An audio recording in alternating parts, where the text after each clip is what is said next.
So on my Easter holiday, I went up to Beijing, China. I thought it would be a nice little excursion to go on just for a few days. I ended up in there for about, well, 6 days, I think they called it, a 6-day package I went on.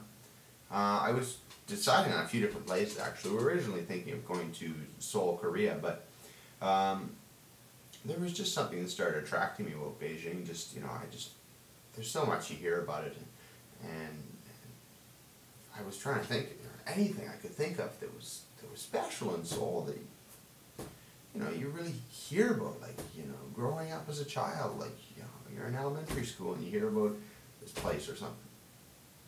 Okay, actually off the top of my head I couldn't think of anything to do in Seoul, so I'm sure there's lots to do there, but not something that you're familiar with. So I thought, okay, well, that kind of sucks, and then we were having troubles with the flights, because we were booking a little bit last minute, and there was just the flight timings wasn't that good, and just all this. So we started looking at Beijing more seriously. I was like, oh, there's so many things I've heard so much about in Beijing, and I know all the things I want. I've got a list of things I want to see when I go to Beijing. I'm thinking, I got Tiananmen Square, I've got the Great Wall of China. I'd love to see the Olympic stadiums. So anyways, there's all these places that I want to see, and well, I don't know, I'm just thinking, wow, this makes sense then. Why aren't I going to a place like this where I have this list of things that I've always wanted to see? And just, how nice would it be to be able to say, finally I've walked on the Great Wall of China.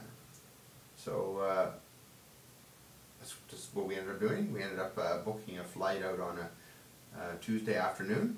So we left Tuesday afternoon, and from here it's a 3-hour flight or so. We got in a little bit late. Well, we got, of course, to the airport, did all that, picked up our luggage. We took, there's an airport express train into the city. We took that. It was quite fast. It was about 20 minutes or something in the city, but then we weren't really sure where to go actually.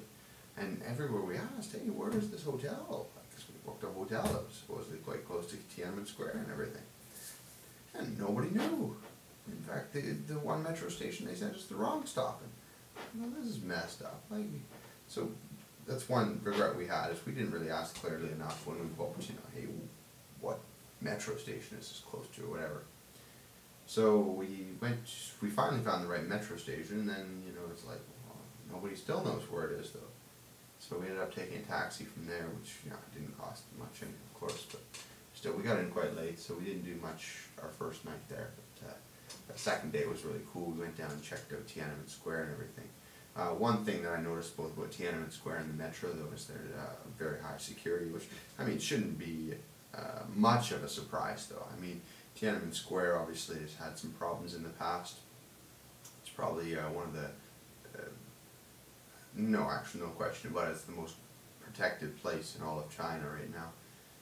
There's armed guards that stand at full attention 24 hours a day in the square.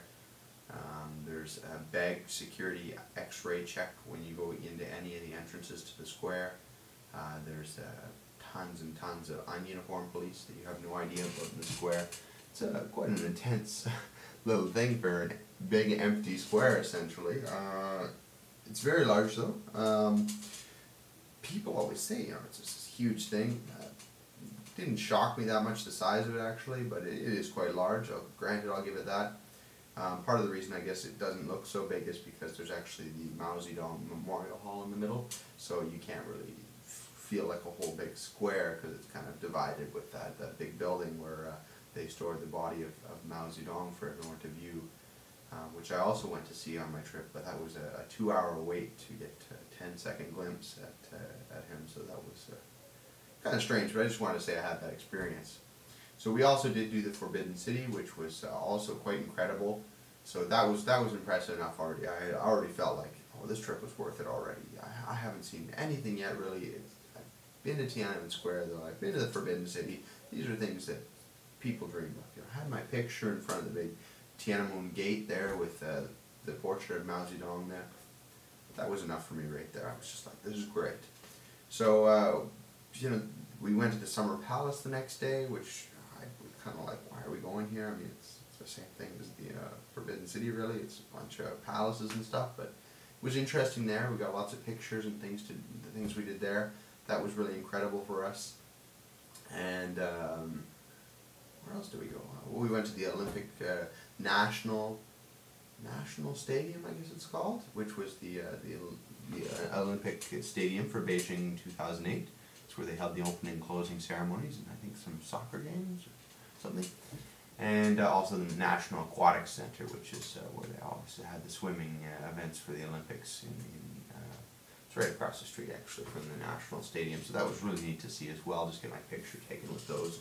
We really kind of wanted to go in actually, but they were charging a fee to go into the National Stadium, and we kind of had each day budgeted out and everything, and I think we were kind of getting a little bit low on our day's money already, and we still had dinner to do and stuff, so we were kind of like, oh, we don't really want to get into this. And it wasn't a big expense. I mean, it was I think 50 RMB per person, so times 200.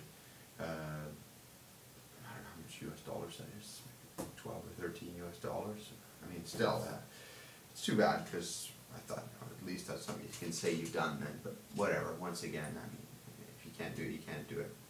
The only thing that was disappointing about the trip was the Great Wall, and that's just because we thought, oh, well, we're getting pamphlets handed out, which they're advertising like 80 RMB or something per person, and we thought, oh, that's great, two of us 160. If we rent out a taxi for the day, it's going to cost us 400 RMB for the day. So we might as well just do this.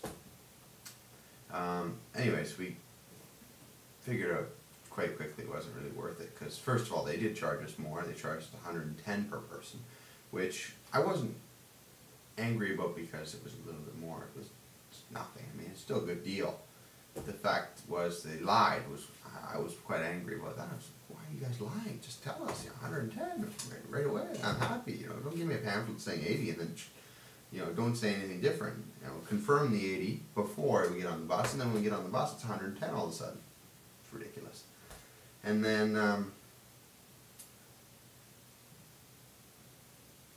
what else did we see?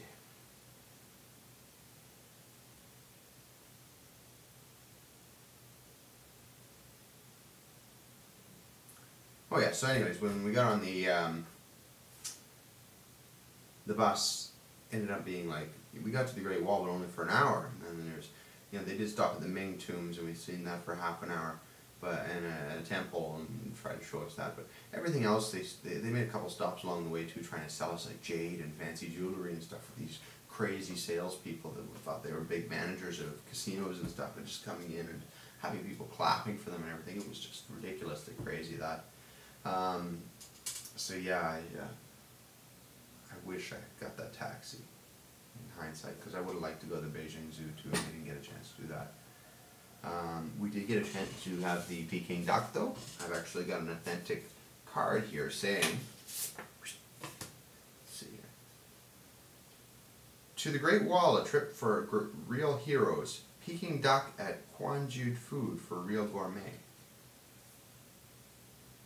The Quanjued was established in 1864, the third year of Tongji Qing dynasty, enjoying a history over 140 years.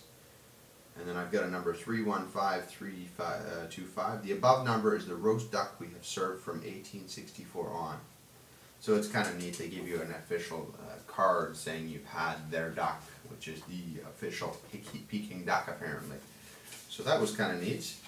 But yeah, that was my trip. So if anybody has any questions about Beijing or anything, feel free to ask me. It's a great city. I suggest going. It's very militaristic. There's X-ray checks your bags everywhere you go, and kind of, cops are always driving around, watching everybody really carefully.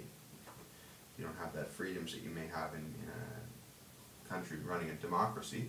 But I mean, there's still a lot of culture and history to see there, and the people are overall quite friendly, more friendly than where I am now.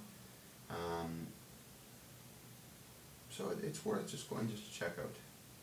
They are destroying their history quite quick, so you might want to go before it's too late, before the National Stadium becomes the only historical thing. Probably like 2 years later maybe. Anyways, so that's my thoughts. I hope you enjoy the video and it helps you in any decision you have in going to Beijing.